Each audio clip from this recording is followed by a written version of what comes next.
Kalau kita membahas masalah utang negara 6.000 triliun, pasti selalu ada bantahan dari para pemuja utang. Negara lain juga utang, mana ada negara yang nggak utang? Utang itu nggak masalah, kita kan punya banyak sumber daya alam. Atau nggak apa-apa utang, kan yang penting jadi infrastruktur. Oleh sebab itu, kita perjelas dulu urgensi masalah utang. Gegara pandemi ini, negara udah nggak punya duit, sehingga harus tambah utang buat bayar bunga utang. Di tahun 2021 ini, bayar bunga utang 373 triliun. Pajak digenjot tinggi. Itu pun nggak cukup, sehingga pemerintah rencana tambah utang lagi 342 triliun.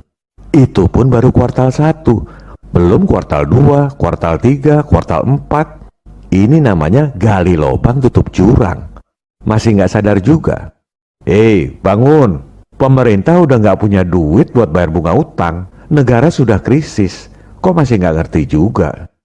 Tentang negara lain juga utang, ini ibarat rumah kita kebakaran, terus dengan enteng dijawab, kayak cuma rumah kita aja yang kebakaran, tetangga juga kebakaran.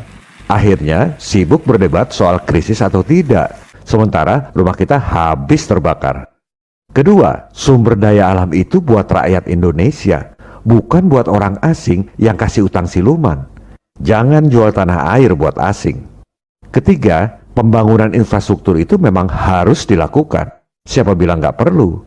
Poinnya adalah pembangunan infrastruktur dan lain-lain itu bisa kita lakukan tanpa utang. Mereka yang kasih utang itu sebenarnya nggak pernah keluar duit, utang siluman.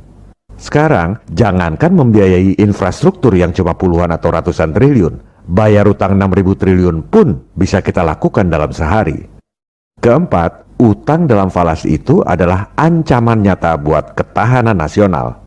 Kalau kekuatan asing mau memiskinkan rakyat Indonesia atau mau menjatuhkan pemerintahan, ketika jatuh tempo, sikat aja rupiahnya supaya anjlok. Satu orang pemain Wall Street seperti Soros sudah cukup untuk membuat krisis Asia dan menjatuhkan rezim berusia 32 tahun. Inilah ketahanan nasional dalam arti sesungguhnya yang nggak pernah dipikirkan oleh para elit di negara kita.